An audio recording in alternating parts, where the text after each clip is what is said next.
Buenas tardes.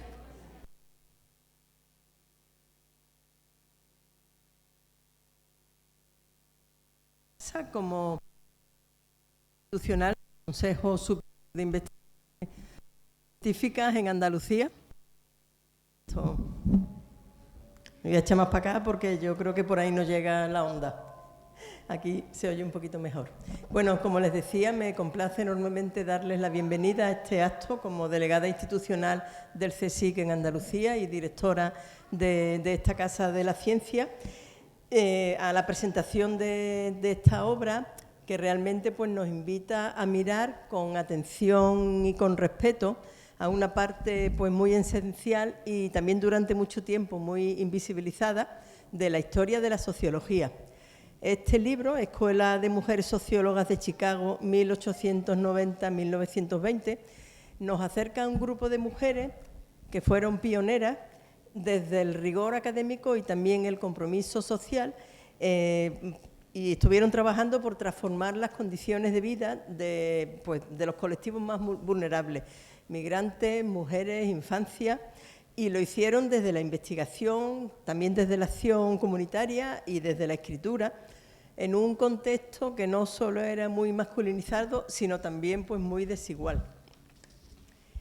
Desde el CSIC, el Consejo Superior de Investigaciones Científicas, la institución que yo represento hoy aquí, es la mayor red pública de investigación en España y desde nuestra institución celebramos profundamente las iniciativas como esta que ayudan a recuperar el legado de estas mujeres, porque esto no es solo un acto de memoria, es también una forma de construir presente y futuro. Como bien señala una de las autoras del libro, la sociología no puede entenderse sin las mujeres que la pensaron, la vivieron y la escribieron desde los márgenes. Y es precisamente desde esos márgenes donde muchas veces surge esa mirada lúcida y transformadora que tanta falta hace en nuestro mundo. Bueno, quiero agradecer profundamente también a la Fundación Centra, Centro de Estudios Andaluces de la Junta de Andalucía, por impulsar esta publicación, también a sus editoras que están aquí, María José del Pino y Eladia Illesca, por el trabajo minucioso que han hecho y también a todas las personas que han hecho posible este libro. Y por supuesto también a todos ustedes por estar hoy aquí, porque de esa forma también muestran el compromiso con el conocimiento y con la justicia social también, especialmente en este caso. Les invito a disfrutar de esta presentación, a dejarse interpelar por las voces que este libro rescata y de esa manera también pues, a seguir construyendo desde la ciencia y la cultura que se encuentran con la ciudadanía. Ese es uno de los objetivos de esta casa, ser un lugar de encuentro entre la ciencia y la ciudadanía, así que estamos encantados de acogerles hoy aquí. Muchas gracias y que disfruten del día.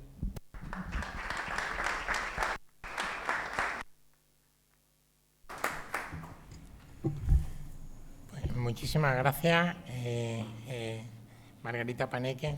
Muchísimas gracias, delegada de CSIC en Andalucía, por tu amabilidad, por tus palabras, tu bienvenida y sobre todo por atendernos siempre y tu maravilloso equipo atendernos tan maravillosamente bien siempre que venimos aquí a este espléndido edificio y a esta sala de actos.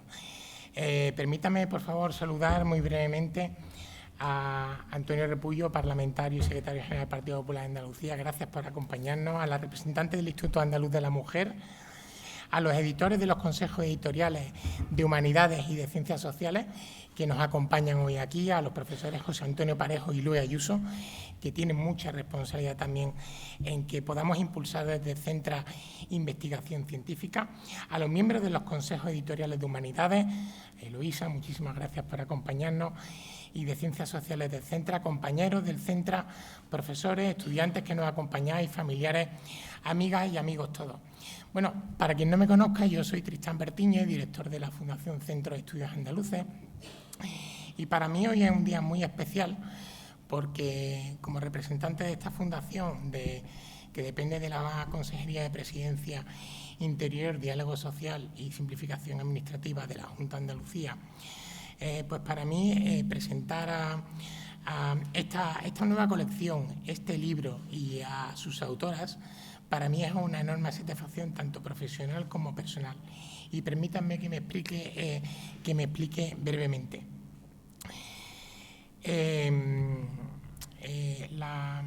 Esta colección, este libro que presentamos hoy, es el primer volumen de la colección Clásicos que ha puesto en marcha el Consejo Editorial de Ciencias Sociales de la Fundación Central. Los consejos sociales es algo que pusimos en marcha en el año 21 y que desarrolla a través de una serie de colecciones. Este es el primer volumen de esta colección y tiene varias connotaciones muy importantes. La Escuela de Mujeres Sociólogas de Chicago, sabrán, fue una institución precursora del estudio de la sociología y la defensa de los derechos humanos de la población migrante en Estados Unidos, de la infancia y de las mujeres a finales del siglo XIX y siglo XX. Su historia, sus contribuciones y el desarrollo son meramente fascinantes. Pero para empezar, permítanme que le presente brevemente a sus autoras.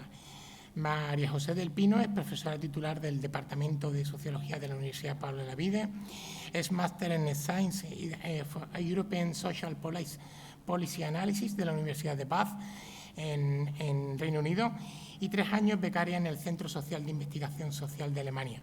Cuenta con más de 30 publicaciones indexadas con un sexenio de investigación y mención excelencia docente en el programa de docencia de la Pablo de la Vide. Y Eladia Illescas Estevez es socióloga, politóloga y licenciada en Derecho con amplia experiencia en investigación social aplicada. Investigadora ligada a la Universidad de Málaga, ha liderado y lidera estudios estratégicos en el ámbito académico y político y social y cuenta con publicaciones relevantes en el ámbito de la educación, inclusión e innovación docente. Es experta además en metodología de la investigación y en data intelligence. Y para mí personalmente es posiblemente una de las mejores, si no la mejor investigadora que conozco y con la que me encontré en mi trayectoria profesional. Permítame que en aras de la brevedad no me detenga en detalles del proyecto de fundadoras de la sociología que estas dos magníficas investigadoras llevan poniendo en marcha en el Centra desde el año 2021. En la página web podrán encontrar cuestiones relativas a la producción en vídeo de podcast que han hecho, 11 episodios que pueden encontrar en YouTube, estudios sobre perspectiva de género o personas con distintas capacidades o las publicaciones que han hecho para el Congreso de Innovación y Educación de Español de Sociología o la exposición que han hecho sobre fundadoras de sociología. Pero sí permítanme que me detenga brevemente en por qué, en 3 cuestiones clave, por qué es importante esta publicación para el Centra. En primer lugar, porque es una nueva colección, como les comentaba anteriormente, de las colecciones desarrolladas por el Consejo Editorial de Ciencias Sociales. Y después porque pone el foco en esta presentación en las publicaciones científicas, como son no solo la revista de Ciencias Sociales, sino la actualidad, biblioteca de investigación, enfoques y ahora este de clásicos.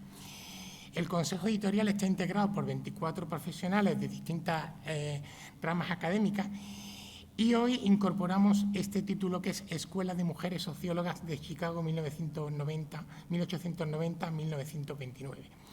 Pero esta edición es también importante para Andalucía. ¿Por qué?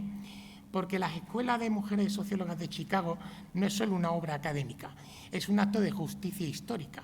Es una puerta que se abre para que podamos escuchar las voces de mujeres que desde la intersección entre la investigación y la acción social transformaron su entorno, sentaron las bases de una sociología comprometida, empática y sobre todo profundamente humana. Desde la Fundación Centra, lógicamente, creemos firmemente que el conocimiento no puede estar desligado de la realidad social. Por eso editar un libro como este representa mucho más que una apuesta editorial, es una declaración de principios de nuestra Fundación. Es reafirmar que la investigación debe servir para iluminar lo que ha sido silenciado, para recuperar lo que ha sido invisibilizado y para inspirar nuevas generaciones de investigadoras e investigadores que entienden que la ciencia social tiene rostro, tiene cuerpo y sobre todo también tiene historia. Pero además estas autoras, María José del Pino y Eladia Illescas, han realizado un trabajo que podría solo calificar de excepcional. Han traducido contextualizado y tejido con sensibilidad los textos de pioneras de la sociología como Jane Addams, Florence Kelly o Sofonisba Cambridge, entre otras. Mujeres que no solo han pensado el mundo, sino que lo han transformado desde la práctica, desde el compromiso con los más vulnerables y desde la defensa de los derechos de los inmigrantes en Estados Unidos y de las trabajadoras y de la infancia. Este libro nos recuerda que la sociología no nació en Torres de Marfil, sino en las calles, en los barrios obreros, en los asentamientos de inmigrantes europeos, como una manera de interpretar el mundo para cambiarlo.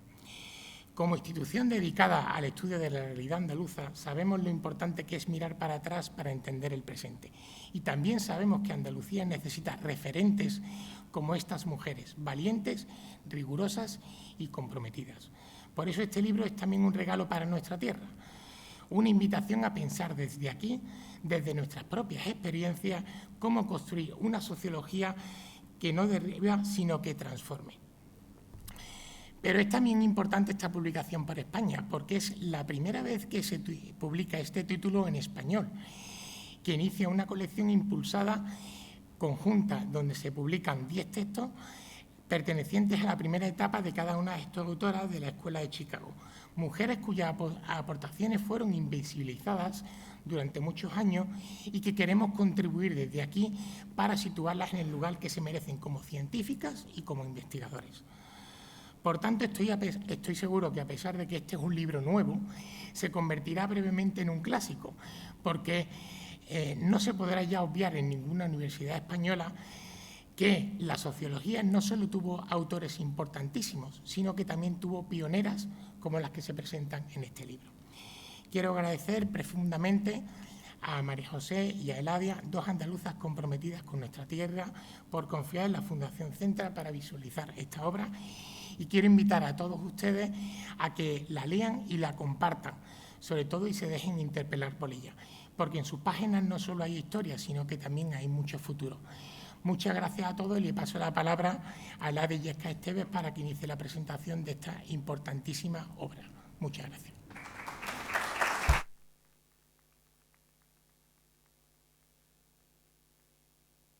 Bueno, después de tantos piropos, ya una no sabe qué decir. En principio, muchas gracias a todos por estar presentes aquí. Veo muchos amigos aquí presentes. Mi agradecimiento al CSIC y a su delegada por acogernos aquí. Margarita, muchas gracias. Y muchas gracias también a Tristán por tus palabras y también por dejarnos publicar este libro en la Fundación. Y por creer en nosotras desde el principio, desde aquella locura que nos dio de hacer los podcasts en plena pandemia, y ahora cuando los ves con mascarilla y dices, tu madre mía, ¿cómo haríamos a nosotros aquello? ¿No? Y eso, muchas gracias. Y me vais a permitir 2 minutos para que haga agradecimientos merecidos a mucha gente que me ha acompañado y que nos ha acompañado a María José y a mí. En esto ella ahora también hará su agradecimiento.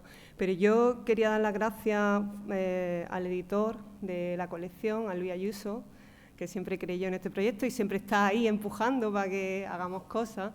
Y entonces, muy importante. Muchas gracias también por acompañarnos a la delegada del Instituto Andaluz de la Mujer, por estar aquí. Muchas gracias también. Y luego dar gracias a muchos amigos que me acompañan aquí, a Antonio, que está por ahí, a Raúl, a mi amiga Rosa, mucha gente que me quiere mucho, mis compañeros también de trabajo y que están aquí presentes. Y bueno, y dar las gracias también a mi marido que está por ahí, a mis padres, a mis niños que están ahí, mi hija Lali y mi hijo Jaime, que me tienen que aguantar muchas horas encerrada en una habitación y para poder yo sacar adelante estas cosas. Y nada, y bueno, ya dejo los agradecimientos y os cuento un poco algo de lo que hemos hecho aquí en este libro. El libro forma parte de un proyecto muchísimo más grande. Empezamos haciendo 11 podcasts en el año 2021 de pioneras de la sociología, hay muchas pioneras de la sociología, no solo las de la Escuela de Chicago, pero hicimos un podcast especialmente de la Escuela de Mujeres de Chicago y se nos quedó muy pequeño, se nos quedó muy corto, porque eran muchas mujeres. Nosotros además hemos seleccionado en este libro solo 9, pero eran muchas más. pero quizás son las que más repercusión tuvieron en sus publicaciones y de las que más referencias bibliográficas teníamos y también de las que más fácilmente podíamos investigar. Pero seguramente que si empezamos a encontrar conexiones con otras mujeres y podríamos sacar pues muchas otras que participaron, ¿no? Y entonces, pues decidimos hacer una traducción, buscar un hilo común de algunos de sus textos, porque aquí evidentemente hemos traducido solo 10, tienen muchísimos, más de 400, que además hemos revisado en este libro uno por uno, o sea, nos ha llevado 1 año y medio revisar cada uno de esos textos y hacer una pequeña reseña para que cuando alguien quiera consultar su obra sepa sobre qué escribieron y de qué se trata, y no, de eso nos pasamos ahí unos cuantos meses moviendo y leyendo archivos y haciendo esta reseña. Recientemente, ahora en septiembre, he tenido el honor de visitar la Hull House en Chicago. Era como una cosa que tenía ahí pendiente. Y la verdad que cuando yo he estado ahí en ese momento y he pensado en lo que estas mujeres hicieron, ahora os contaremos un poco qué fue la Hull House. La Hull House fue como el centro de referencia de todas ellas.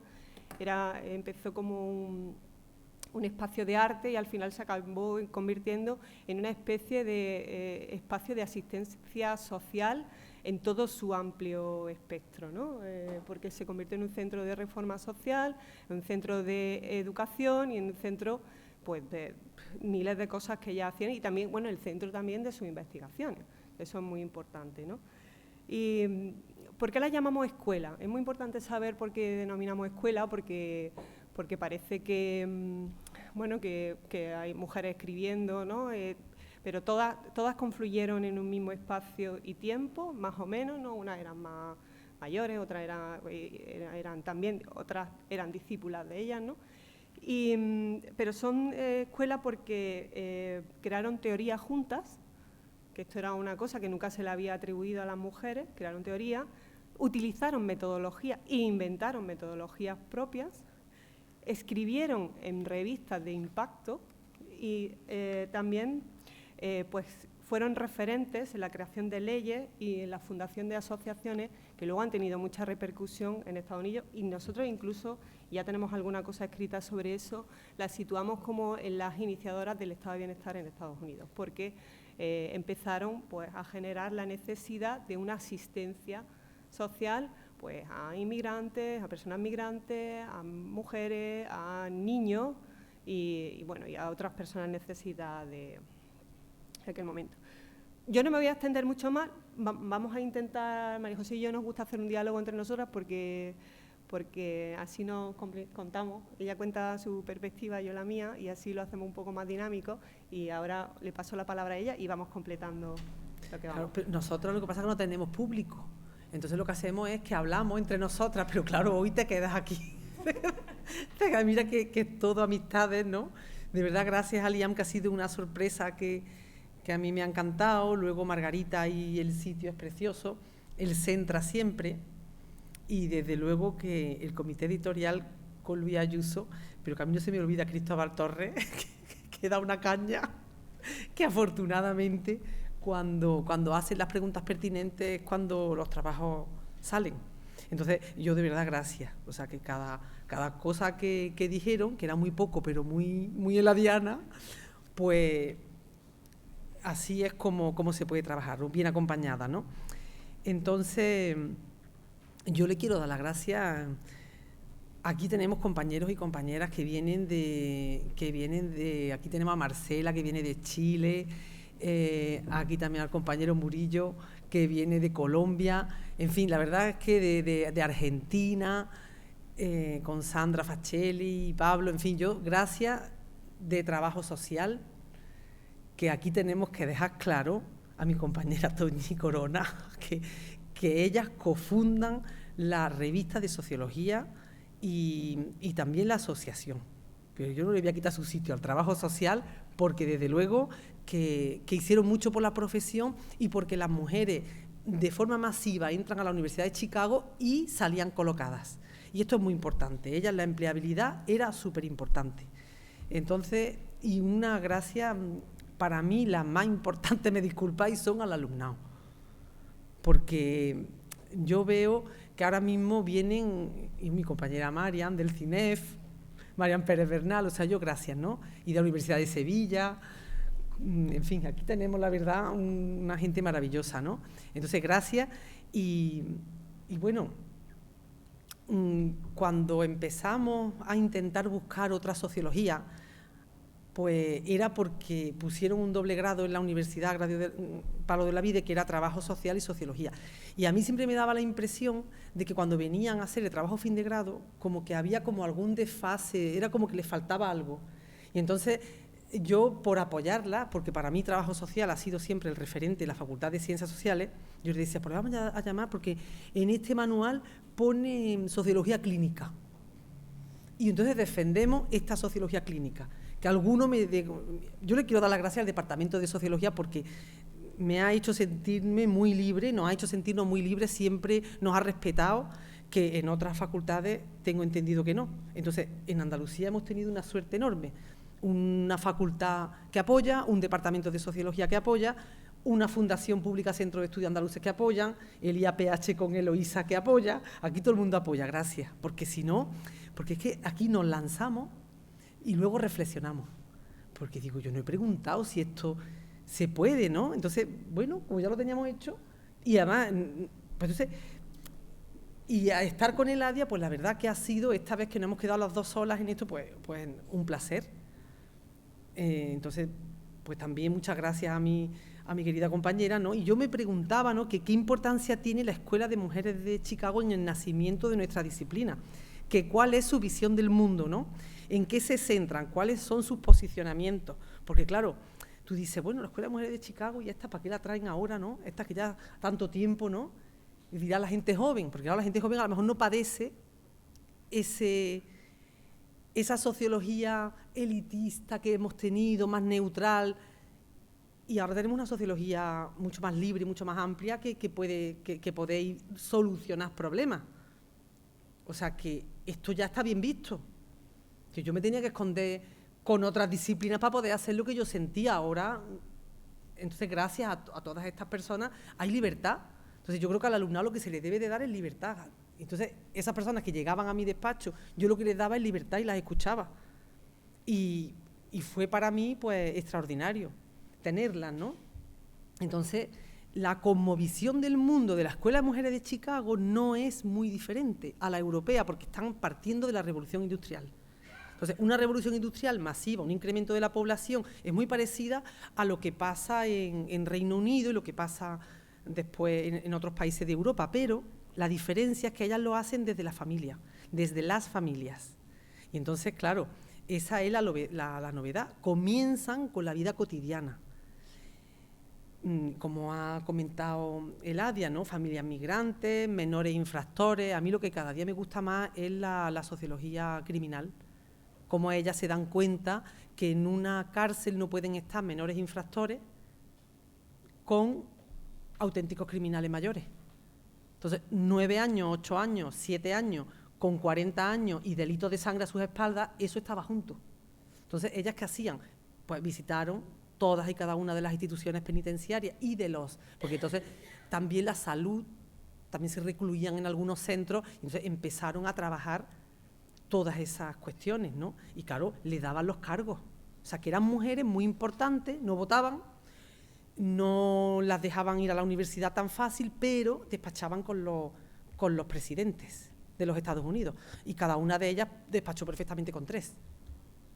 Y luego, todo esto lo hacían influyendo para cambiar la legislación. Es decir, eran sociólogas juristas porque tenían que cambiar las leyes para que con 13 años pudieran ir al colegio.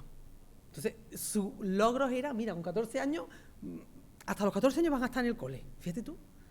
Mira, hemos conseguido una jornada de 14 horas para la infancia y que no trabajen en turno de noche. Y siempre comparando.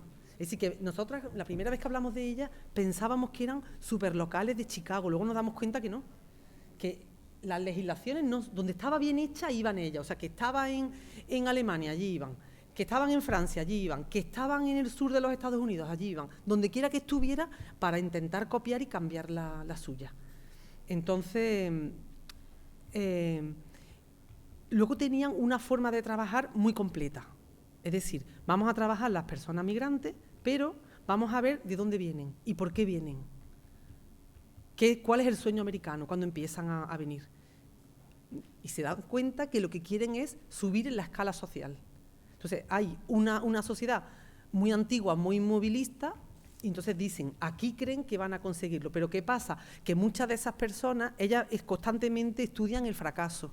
Una persona que se va herida de vuelta a su país y que no se siente frustrada, avergonzada y no tiene ningún tipo de ayuda. Hombre, si has vuelto y has estado trabajando y lo has dado todo, pues eso viene después. Pero quienes lo ponen encima de la mesa son ellas. Y entonces, pues... Bueno, sí. su preocupación, todo eso que está contando María José, todo lo hacían con datos. Tenían una gran preocupación por la elaboración de estadísticas. De hecho, tienen textos escritos sobre ausencia de estadísticas. No podían entender cómo se podían estar tomando decisiones públicas o no tomando decisiones públicas o decisiones políticas sin tener datos. Entonces, son generadoras de estadísticas, o bien producida por producción propia, o bien por elaboración de estadísticas, de datos ya que recogían pues, de fábrica.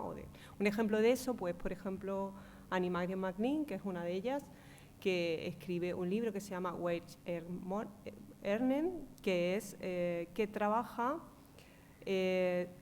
los salarios de las mujeres migrantes y no migrantes de la época, y entonces hace una exhaustiva. De hecho, quizás podamos colocarla en la primera encuesta que se hace en esta época, aunque no tiene, si la analizáramos con los ojos de hoy, no sería una encuesta tal cual, pero sí que tiene un cuestionario estructurado, aparte de hacer una recopilación de datos de fábricas de varios estados y hace un análisis de los salarios de la mujer. ¿Y a qué conclusiones llega? Pues llega a la conclusión de que los salarios que estaban cobrando las mujeres en ese momento eran insuficientes para poder vivir. O sea, le cubría prácticamente el poder comer, pero luego la manutención y el resto de necesidades las tenían que sacar de otros sitios. Y entonces ahí es donde empiezan a hablar de la necesidad de la independencia económica como una forma de emancipación. Y ya empiezan también a generar discursos sobre la necesidad de generar políticas públicas que garanticen eso. Entonces, es una obra muy importante que también situamos en el contexto del libro, y bueno, que está dentro de las muchas cosas que trabajaron ellos. Es verdad que se centraron muchísimo en el tema del trabajo infantil, porque era bastante penoso en esos años.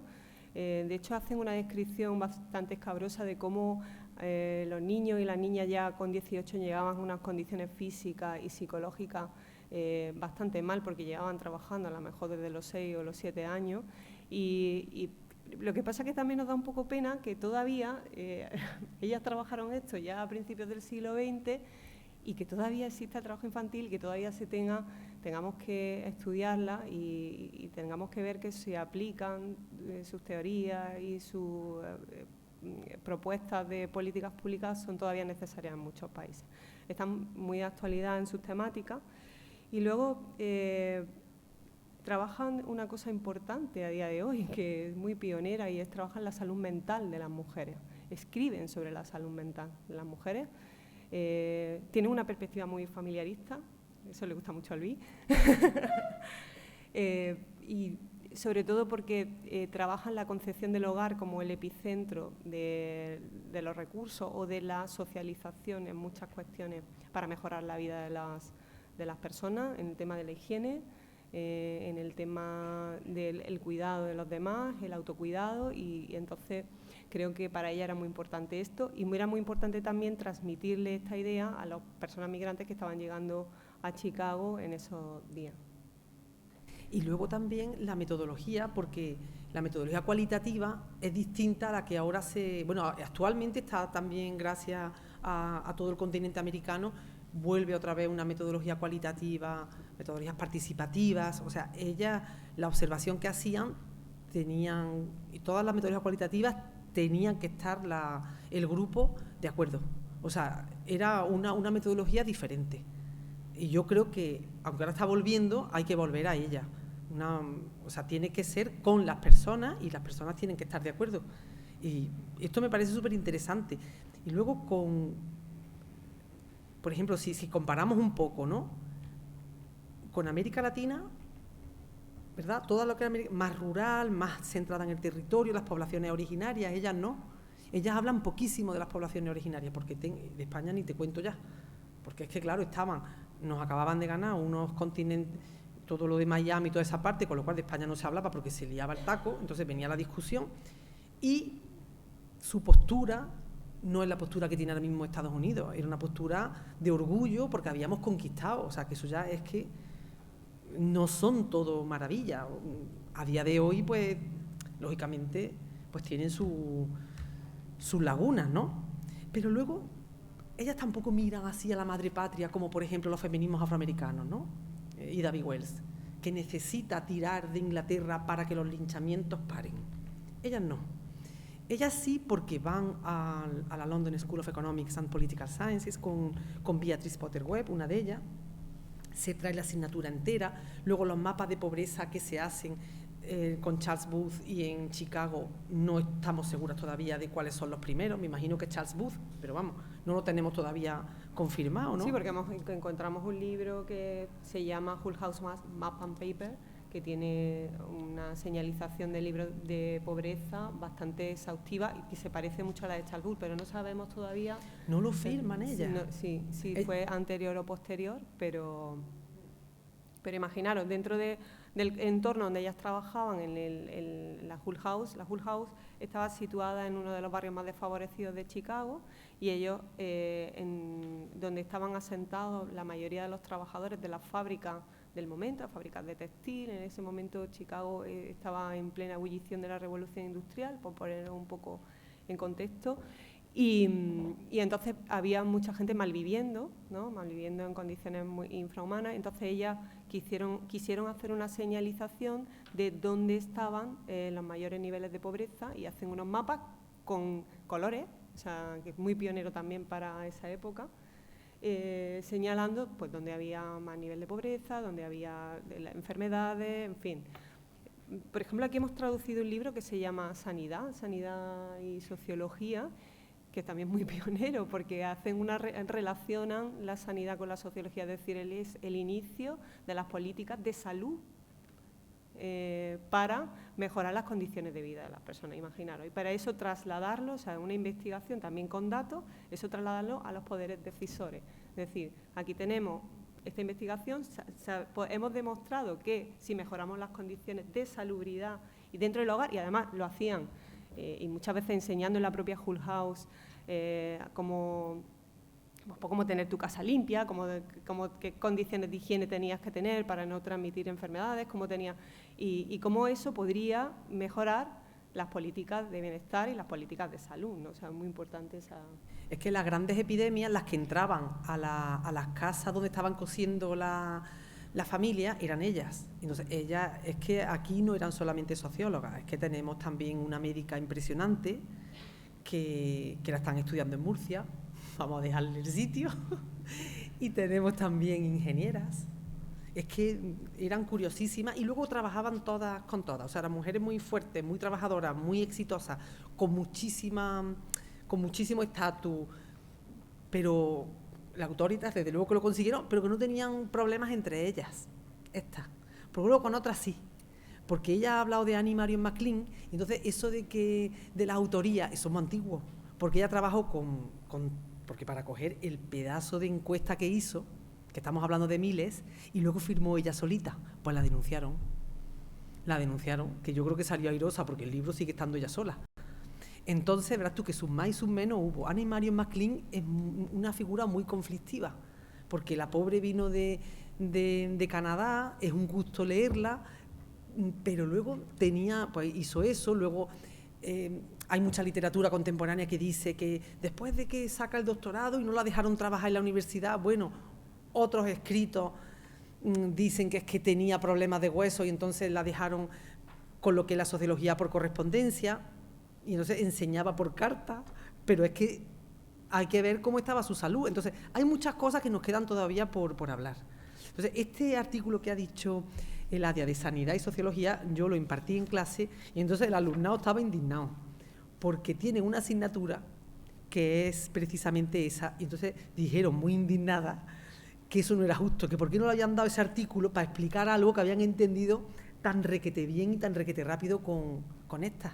Y digo, ya hija, porque no las conocerán, si es que la estamos publicando ahora. Porque claro, el alumnado, cuando lo tenemos, pues siempre va, antes de que se publique ya lo tiene el alumnado. Que ya sé yo que no podía yo decir esto, pero bueno, que es verdad porque me interesa más que todo, entonces es lo que hablamos más que todo, entonces claro, pues ese se lo leyeron. Es que yo creo que ellas entendían la sociología como un diálogo de la realidad social en las calles y en los barrios. O sea, es como de pronto romper un poco el esquema este del sociólogo tiene que abstraerse de la realidad y ser muy neutral. No, ellas se metían en el problema, se metían de fondo. Y vivían, de hecho, muchas Animario Melí, por ejemplo, que se puso a trabajar en unos grandes almacenes para entender qué es lo que estaba pasando con los salarios y con las condiciones laborales de las mujeres. Y la Hull House es el ejemplo de eso, de que trabajaban directamente los problemas desde dentro, ¿no? Es verdad que escriben sobre la ética, escriben y defienden la ética en la investigación. Y eso es importante. Pero entienden que en la investigación hay que estar, ¿no? Y hay que tener ese diálogo con la vida real, ¿no? Luego también han roto con muchos estereotipos, ¿no? Estereotipos de que estas mujeres, pues lo mismo tenían una religión que otra, una ideología política que otra, y a mí una cosa que me llamó la atención cuando tuvimos el Papa Nuevo, digo, ¿quién es este? León XIV, entonces lo investigué un poquillo y me gustó algo que dijeron, que era, desde allí, dijeron, es una persona capaz de tener diferentes puntos de vista y llegar a una conciliación. Y eso es muy, muy típico de la Escuela de Mujeres de Chicago. Es decir, y de la sociología del inicio. O sea, lo que no se esperaba nunca es el consenso. Los feminismos afroamericanos, por supuesto que no. A ellas es que les daba igual hasta el ataque. Se jugaban la vida, estas por lo menos tenían mayor seguridad. Y también hemos leído mucho sobre que son una escuela que de alguna forma sentaron los valores democráticos de la sociedad norteamericana. Entonces son madres digamos como de la patria, ¿no? Entonces pues de la solidaridad, del respeto, de la interculturalidad, de la responsabilidad, de la humildad, no se dejaron para nada obnubilar por una academia elitista. Se nos tiene que entender. Y entonces, cuando escriben, se les entiende. Entonces, claro, el alumnado cuando las coge les encanta, porque se enteran. Y en 3 párrafos te hacen una crítica de las estadísticas que hacían, por ejemplo, ¿por qué no? Porque las mujeres tal, porque los hombres tal. Y entonces está en 3 párrafos, decían, ¿pero qué estás hablando? Si no nos dejan en ciencia nada más que ser auxiliares del laboratorio. Y entonces, muy elegantes, pero muy contundentes, porque si alguien era, desde luego, estadista, eran ellas.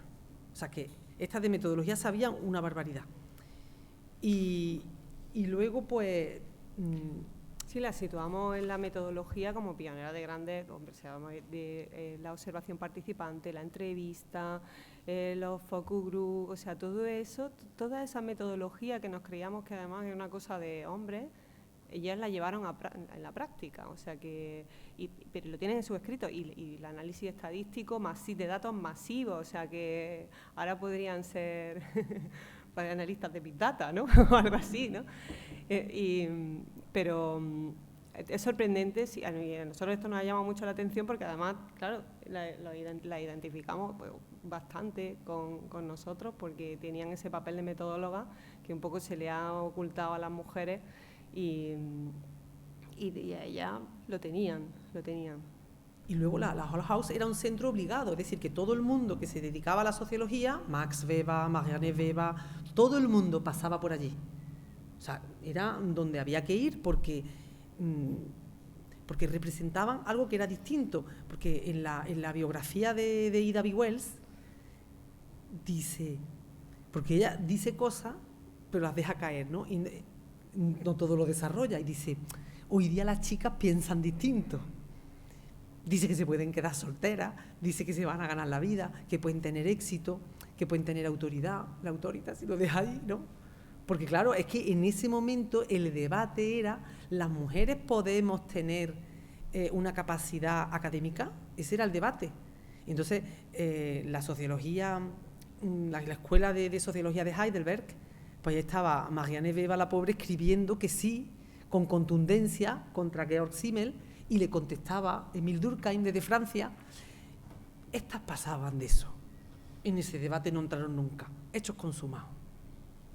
Y además iban a que les ayudaran y montaban rápidamente el grupo y ayudaban, por ejemplo, a que las escuelas no volviera la segregación racial. ¿Por qué? Porque los colegios peores eran para la infancia afroamericana. Entonces montaban rápidamente el gabinete, iban, porque a las afroamericanas no las escuchaban, y entonces eso lo paraban. Entonces nosotros decíamos, bueno, ¿con qué palabras las definimos? Entonces, pues Eladia dijo cohesión y yo dije inclusión, porque esto es lo que hemos aprendido de ella y que luego, pues, yo también decía que tiene que haber, ¿no?, sociólogas mujeres y sociólogos y sociólogas, pues, afroamericanos, que ahora tenemos un debate que negros sí se puede decir, que no sé dónde negros no, bueno, es que es verdad, porque afroamericanos no son, es que vienen de otros países, vienen de Brasil, vienen de total, ahí nos andan contando y asesorando, ¿no? Estamos contando así muchas cosas genéricas de ellas, pero quizás voy a mencionar un poco las 9 que son y un poco que se dedicaron, porque quizás estamos un poco, y así conocéis James Adam, que era como la madre, el alma mater de la, quizás la más antigua también, fundadora del Hull House, junto a Ellen Gates Starr, y Premio Nobel de la Paz, fue Premio Nobel de la Paz y fue muy influyente a nivel político en su época.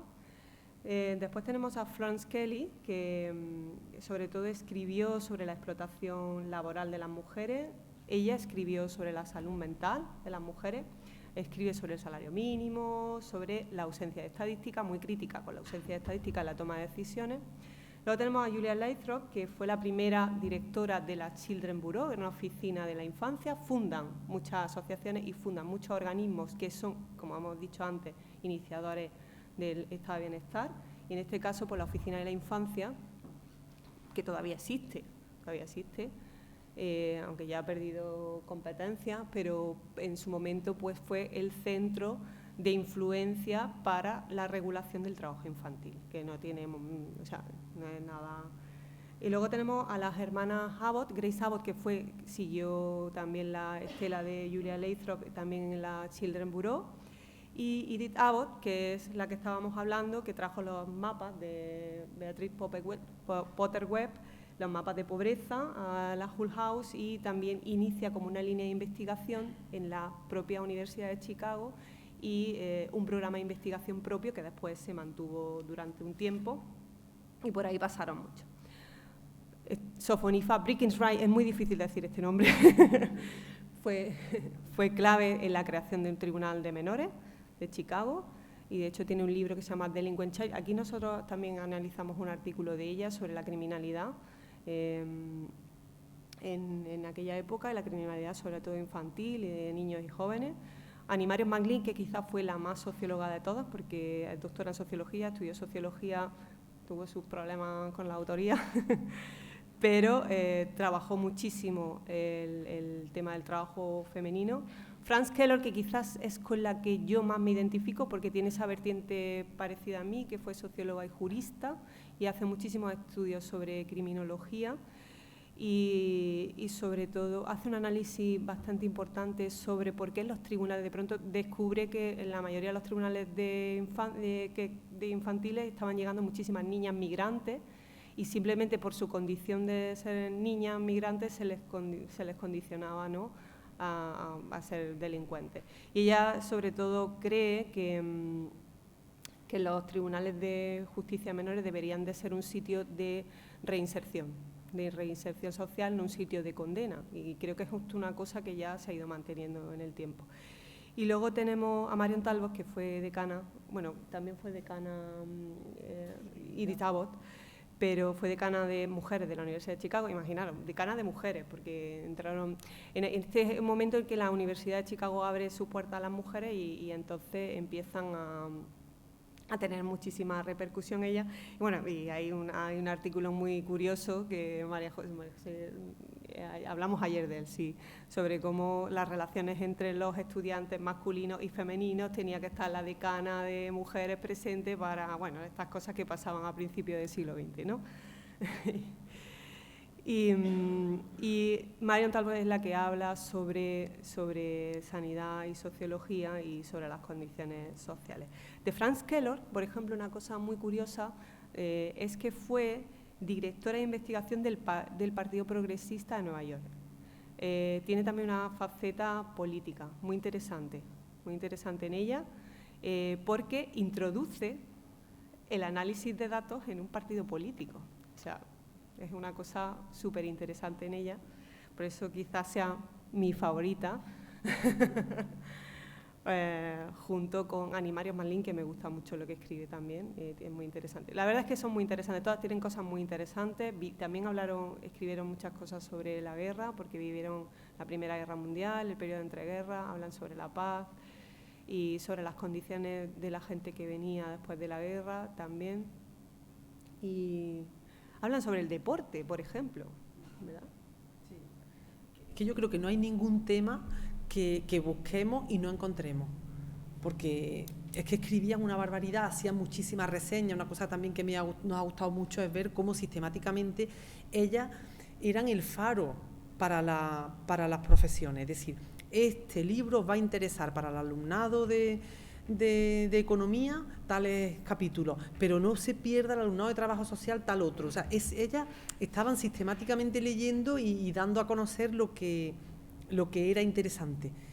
Y bueno, nos gusta mucho de ella, como ellas tenían la firme convicción de que los problemas sociales se podían estudiar con rigor académico, porque lo defienden y escriben sobre, ya lo hemos comentado, sobre ética, pero al mismo tiempo pues podían enfrentarse de forma directa a las problemáticas, y sobre todo pues que fueron escuchadas por sus colegas varones, en su momento no fueron rechazadas, de hecho fueron bastante influyentes en su momento, y publicaron en muchas editoriales prestigiosas, al igual que los hombres, y tuvieron cargos de responsabilidad.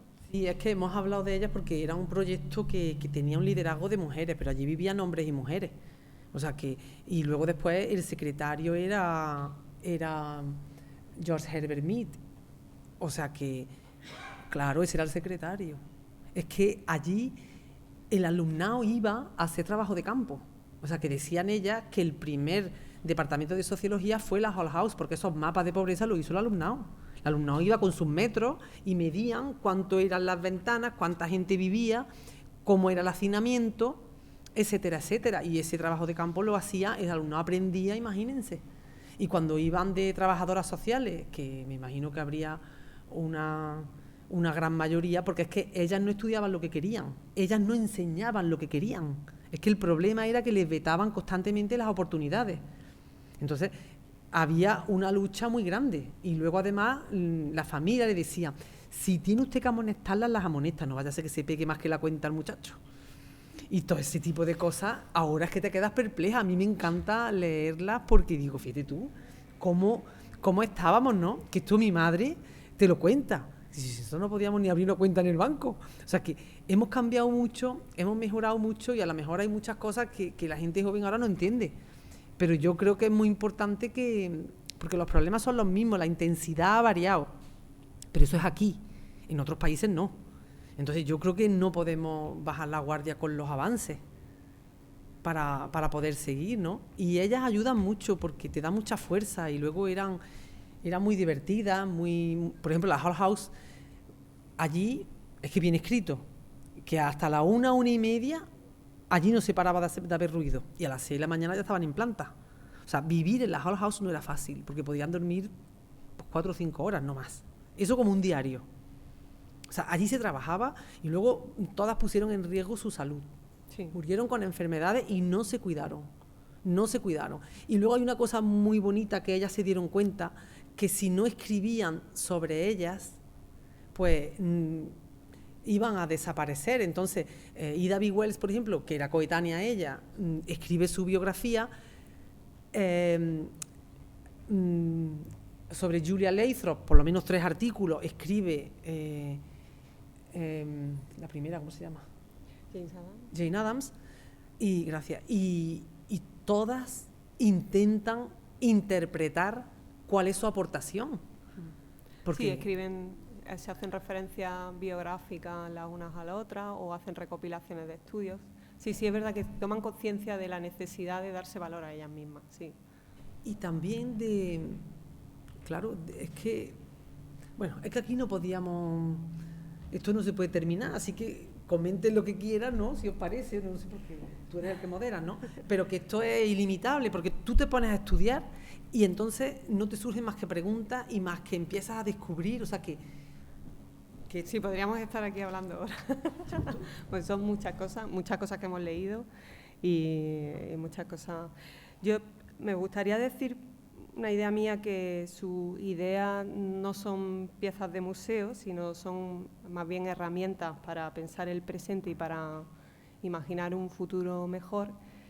Y me gustaría también una frase que he sacado de James Adams, que como fue Premio Nobel de la Paz y fue gran defensora de la democracia, y sobre todo en este tiempo así tan convulso que tenemos, que a veces la democracia parece que está un poco en tenguerengue, ¿no? Y de una frase, la voy a decir traducida al español, que es: la democracia es aquello que otorga a cada individuo una parte de la responsabilidad y el derecho de moldear la vida común. Es decir, es como una responsabilidad de todos. Y fijaros que esta frase la dice una señora que vivió a principios del siglo XX y está súper de actualidad, ¿no?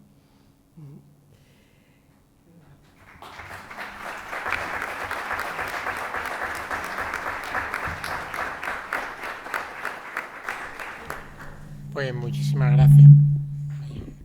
Muchísimas gracias, de verdad. Bueno, yo creo que el que no se haya leído algún trozo del libro como yo, seguramente está deseando leerlo por completo. Ya está disponible en las mejores librerías, como se suele decir. Y bueno, abrimos un breve turno de palabras por si hay alguna pregunta que le quieran dirigir a las autoras, alguna curiosidad. se descarga online gratuito. Lo digo por la gente joven, por el alumnado, porque aunque sea barato, hombre, claro, porque tengo que mirar En nuestro compromiso de la Fundación Centra con la ciencia abierta está disponible en descarga gratuita siempre todos los documentos en PDF. Lo tienen en la página web. Eloisa, por favor. Hola, buenas tardes. Enhorabuena no solo por el trabajo de investigación, sino por una vez más poner en evidencia y descubrir a esas mujeres que tanto han hecho en ciencia, en social, en temas sociales y demás. Hay una pregunta, hay una curiosidad que tengo. ¿De qué estatus social son estas mujeres? Mira tú si quieres. No, es que esa me encanta ¿Te porque encanta a ti? esa es de los estereotipos que nos van rompiendo. Es decir, aquí hay de clases sociales muy altas, pero la típica niña como Marion Talbot, que era la hija de una limpiadora, madre soltera. Entonces, y la bibliotecaria dijeron, pero ¿y esta cómo la vamos a dejar sin estudiar? Y le dieron una bequita y la pusieron a estudiar. O sea, hay de todo. Hay de todo. Y luego hay otras, por ejemplo, no de la Escuela de Chicago, pero sí coetáneas, que es que como la dejaran el marido, antes era, en alemán se decía la cocina, la casa y los niños. Eso es lo que tenían las mujeres. Entonces, si te fallaba la pareja, entonces a la madre de una de ellas la dejó el marido, siendo una familia de gente muy culta. ¿Y qué te parece? O sea, Florence Kelly fue, por ejemplo, víctima de violencia de género. Y a pesar de eso salió para adelante. O sea, que no eran, o sea, no se puede decir que fueran de clase social alta, que esto es una cosa que siempre... Sí, sí. Sí. El dinerito que heredó Jane Addams lo invirtió en la Hull House. Y además la Hull House vivía porque ella era capaz de buscar fondos. Y además la Universidad de Chicago la quería sí o sí, que nunca la soltó. Pero cuando ya falleció, la cogió la universidad y se la cargó. Es que era muy difícil. ¿Hay algo parecido en Europa al mismo tiempo? Sí. De hecho, ella ve la de Londres. Sí, O sea, ella con su amiga Ellen Gates está... sí. Sí, van a visitar una casa de hecho, una casa de asentamiento en Londres, que ahora mismo no me acuerdo cómo se llamaba la de Londres, Pero en el libro lo ponemos, ¿cómo se llama? Ahora si quiero te lo busco. Pero sí, existía en Europa. No me acuerdo, pero sí. había mucho, porque eso... Y desde luego yo voy a barrer para mi casa siempre. La Flora Tristán, aunque ¿Sí? sea ahora mismo. Un ejemplo de aquí. No, pero aquí Sí. tenemos la Flora Tristán, que es también bueno, pues tiene un trabajo con el barrio y el alumnado pues lo hace magníficamente y allí hay unos compañeros, unas compañeras maravillosas, o sea, hay un proyecto social maravilloso. Y había, y ellas lo ven allí. Es que hay una cosa muy curiosa que ella describe, Jane Addams, y dice, la universidad no me dio la capacidad de reacción. Y entonces ellas quieren reaccionar ante la pobreza porque las dejó. Imagínense el elitismo de ir en un ómnibus, que son coches de caballos más grandecitos. Era de una élite lo de ellas, pero sí que había una juventud con ganas de hacer un mayor justicia social. Entonces ella lo que no sabía es cómo. Entonces fueron años después cuando ellas consiguen ir dando conferencias. Julia Lathrop, como tú has comentado, era la primera que se le une a ellas dos y se van uniendo poco a poco y luego sobre todo van consiguiendo, porque la Universidad de Chicago el dinerito lo consiguen ellas, muchísimo, porque hubo mujeres que querían que las mujeres estudiaran, entonces sus grandes capitales los invertían ahí. O sea que... La idea es nosotros buscar referentes también en España, ¿no? Y en Andalucía. De hecho, sí, Zombie Hall, sí. El inglés era el Zombie Hall en Londres.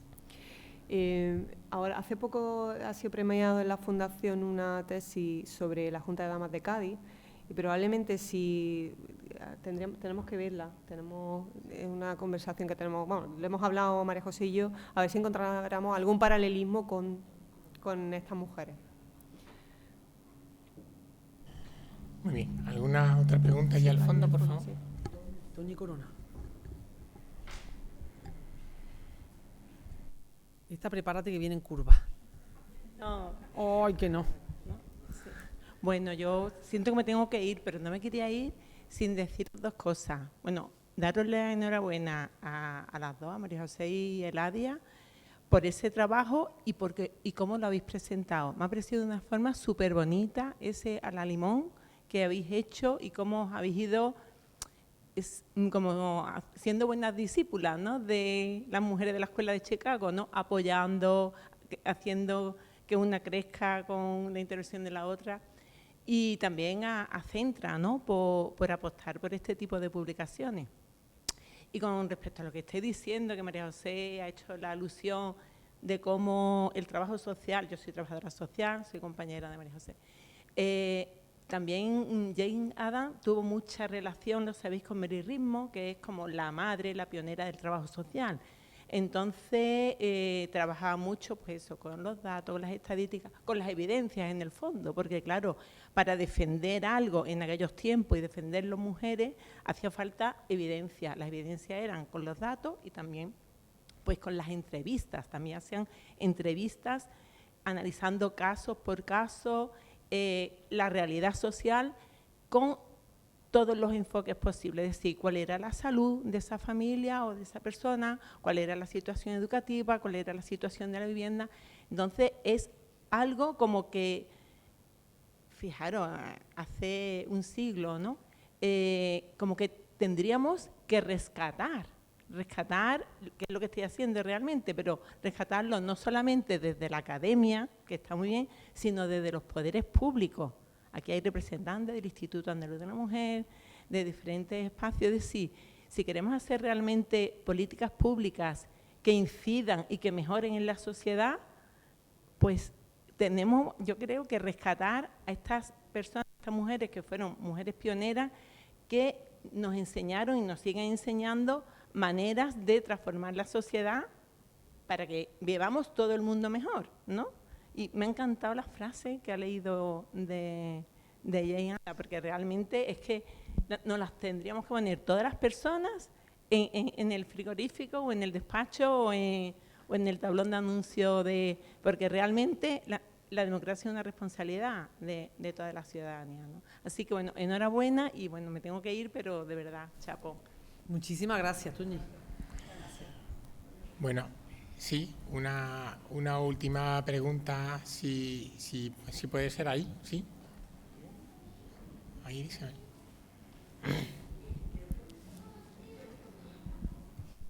Bueno, en primer lugar, bueno, felicitar y agradecer porque me parece un trabajo de rescate de una parte de la sociología que eso mismo, que estuvo muy invisibilizada. Solo para contar el caso de Argentina, donde, bueno, hay como todo un centrado en los clásicos y la Escuela de Chicago o va a parar como un anexo de metodología para explicarlo, y curiosamente algo de esto solo se ve en trabajo social, en la carrera de trabajo social como, digamos, génesis, y se les niega incluso ese carácter tanto de teóricas de la sociedad, sino se las ve como, bueno, una primera forma y muy asociadas al higienismo. Yo hice una pregunta más, que por ahí, pero mencionaron que se carteaban con los presidentes de Estados Unidos, que tenían como influencias, y no sé si conoce el trabajo de Gary Gensler, Auge y Caída del Neoliberalismo, en donde estudia un poco cómo en esos años, digamos, hay todo un debate en torno a las posibilidades, digamos, de tener un protoestado de bienestar, estamos mucho antes del New Deal, entonces antes en todo esto estaba bueno, una mentalidad asociada al Partido Republicano de total individualismo, liberalismo extremo, pero se habla, bueno, del Partido Progresista, de los que después saldrían figuras como Woodrow Wilson, como el mismo, después Roosevelt, y si de algún modo tuvieron alguna relación con ellas por esto de la preocupación por las problemáticas sociales, por no tener una visión meramente punitivista, por la necesidad de leyes de protección. Ella sí, ¿no? Ella con varios presidentes. Y además hay anécdotas escritas que decía, porque el presidente Zapf, pues no era de la misma ideología política que era Jane Addams, y entonces decía, le criticaba a los periódicos que por qué se reunía con ella, porque es que se reunía constantemente con Julia Lathrop, y entonces decía, pues ¿por qué va a ser? Porque el otro partido lo lleva Julia Lathrop, y si usted, James, si señora Adams, usted lleve ya a estos que yo no sé ni cómo catalogarlo. O sea, es que él era, decían, un mal político, pero era una persona, pues, se organizaba muy bien, entonces le servían, porque ellas tenían que ser puente. Entonces, sí era como algo habitual, y además eran algunas de ellas que eran hijas de senadores y de políticos. Entonces, en su casa eso es lo que vivieron como normal. Pero las había de todas las clases sociales. O sea que... Y luego la esposa de Roosevelt era muy allegada a ella. Es que las mujeres importantes de la época estaban todas apoyándola. Tener en cuenta también que se movían en el movimiento de sufragio femenino, y entonces ahí agrupaba a muchas mujeres del momento. Pero luego también es que como siempre estaban dando discursos en grandes foros, pues al final necesitaban los políticos escucharlas porque estaban generando opinión pública. No, los púlpitos no se nos puede olvidar. Los púlpitos de la iglesia, sí. Ellas Jane Addams era muy consciente de la importancia, pues la madre cuáquera, el padre, o sea que ni siquiera la propia familia tenía la misma religión, ni siquiera la propia familia tenía la misma ideología política. Ahora serían, en la actualidad las podrían ser como un grupo, un lobby, al final les generaban lobby, sí.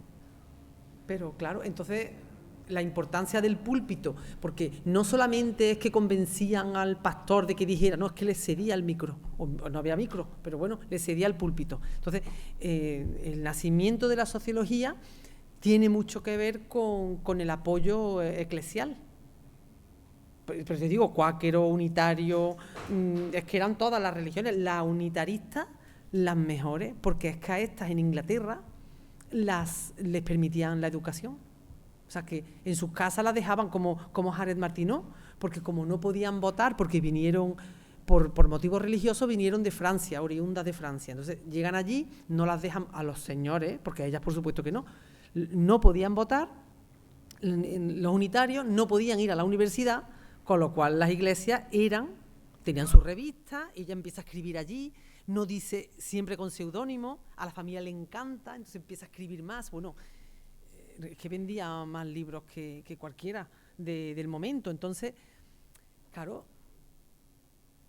es que, ya ves tú, allá de todo lo que podían, en las asociaciones donde se ponían a acostumbrarse a hacer sus discursos. Los discursos primeros de Ida B. Wells para contar el linchamiento eran llorando.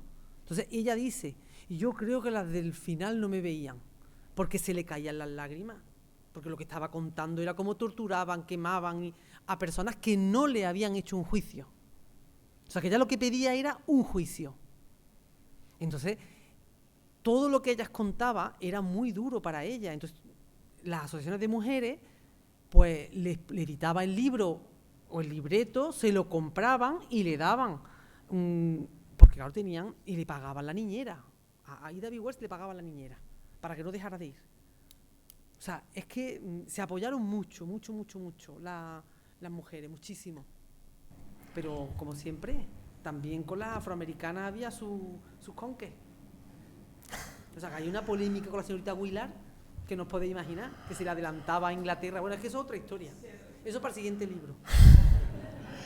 Bueno, pues con este apelo a una siguiente publicación con la que amenazan tanto en la de con María José, nos despedimos hasta otra próxima presentación. Concretamente, en breve tendremos otra presentación de otra publicación del Centra. Y nada, agradecerles a todos ustedes su presencia, su asistencia a este magnífico acto, y luego, si tienen algún libro, aquí tienen a las autoras para que se lo puedan firmar ahora. Muchísimas gracias a todos y muy buenas tardes.